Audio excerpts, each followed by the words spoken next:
Jaga Adib bro. Adib siapa? Ha? Siapa Adib tu? Kenapa aku nak kena jaga dia pula? Dia siapa?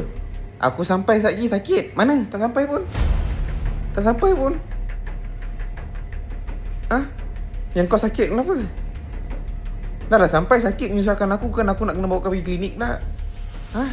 Delete. Aku tak suka. Kau tak suka? Kau tak suka lah. Kenapa nak suruh delete pula? Kan? Kau tak suka? Kenapa nak suruh delete pula? Tak payah. Biarkan dia. Ha kan? Biarkan dia. Itu baru dia, belum aku. Kau boleh buat apa? Kau boleh buat apa? Ha? Kau tak boleh buat apa? Itu dia memang power. Contohlah dalam video tu, video solos. Main ML kan, Savage. Itu baru solos, belum aku. Hey, solos tu. Ha?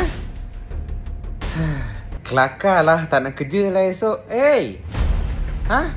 Habis bos tanya, kenapa tak datang kerja sebab saya tengok video kelakar semalam. Saya malas lah kerja hari ni.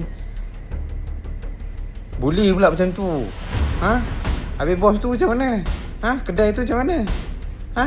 Office tu macam mana? Aduh, hai. Tak boleh lah buat kelakar sikit, nanti tak nak datang kerja. Kan? Dalam Malaysia ni ramai orang kelakar.